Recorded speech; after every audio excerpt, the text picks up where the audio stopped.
Print, email, Facebook, Twitter. More the mean and ugly mermaids of Arnhem Land are unlike any other legend, from seductive sirens in ancient Greece to Disney's Ariel. Our fascination with mermaids has spanned centuries and cultures, but less known are the ancient indigenous mermaid stories from our own country, which still hold meaning today. Barara woman Jess Phillips grew up near the Blythe River near Manangrida in Arnhem Land. She believes there are both saltwater and freshwater mermaids in Arnhem Land. Media player, space to play, M to mute, left and right to seek, O colon O colon O colon O colon O. Unlike the freshwater Yorks, the saltwater mermaids, known as G. Murdoa, are more sacred and can't be represented in artworks. Every time my grandmother spoke of the G. Murdoa, she would roll her eyes and say yes, they are mean and ugly. They could take different forms. They were tricky, Miss Phillips says. The only time you would be able to have a glimpse of them would be down at the beach under moonlight, and you might see them bobbing around. And you can hear them talking or crying. Protecting the sacred, Miss Phillips says the G. Murdoa play an important role in looking after sacred sites, and if people don't look after the land, then the mermaids will bring sickness to them. The Barara woman is very concerned about threats to the river from overfishing and fracking.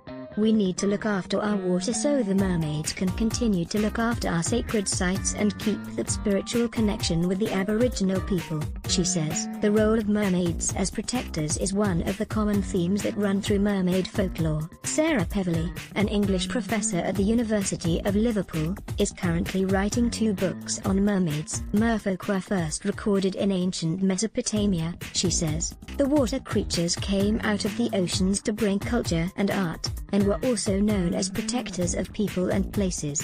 Little versions of them, sculptures of them, were carried. Clay figures of them were built into foundations of building to protect them from falling down or from evil creeping in.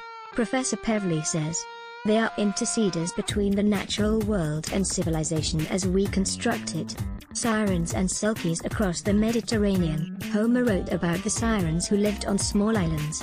The sirens sang a song that lured sailors to shipwreck, but they didn't sing promising sex or safety. Instead they promised knowledge.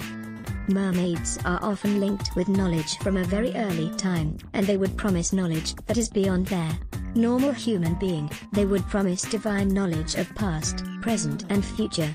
Professor Peverley says, that was the siren's original allure, and later that gets transferred to beauty.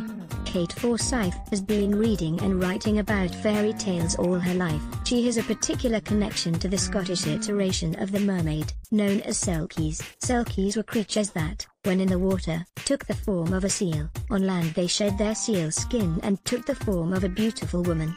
They too had angelic singing voices. The fable goes that a fisherman found a selkie skin and hid it. Unable to return to the water, the selkie married the fisherman and had children together. Eventually the selkie found her skin and returned to the sea. It is believed that the first man to marry a selkie was from the McPhee family, originally meaning son of the dark fairy. Miss Forsyth, who is a descendant of the McPhee family, says anthropologists believe the story was perhaps inspired by the sight of Inuits, indigenous people of northern Canada and parts of Greenland and Alaska, paddling in their kayaks made from seal fur. In the ocean they looked like they had the body of a human from the waist up and the tail of a seal in their kayaks. But it is only conjecture, no one really knows for sure, Miss Forsyth said. A deep connection. Ms. Forsyth believes our subconscious connection to water is why mermaids have appeared in so many different cultures. Water certainly has some deep mythic resonance, she says. Water is seen as a symbol of the unconscious and also the feminine. The idea of the womb being the inner sea. Children have gills before they are born. We are all connected by this sea of the subconscious. Perhaps it also has something to do with a longing to be freed from the shackles of our human body, to be able to swim as swiftly and as gracefully as a dolphin. But perhaps the mermaid was created simply as a warning of the dangers that water posed. Miss Phillips was told by her grandmother not to go out too deep in the water or the mermaids would get her. Mermaids would grab you using their hair, so when in the water, watch out for hair or they will take you under the water, she says. One day I was out in a boat, and the engine got tangled. The driver told us not to look because he had seen what was tangled, but being a kid I looked. I saw something that I can't really explain. It was very quick. There was a lot of hair, a lot of movement, and it wasn't fish. While Ms. Phillips believes mermaids in the Blythe River are real, Professor Peverley and Ms. Forsyth don't agree. But we can still imagine that they are. It's not impossible that there are still creatures, obviously not mermaids, still waiting to be discovered, Ms. Peverley says. Our oceans are like space. There is this appeal of the unknown that desires to be explored, but it's not our native element. I would love mermaids to exist, and in my imagination they do. Print, email, Facebook, Twitter.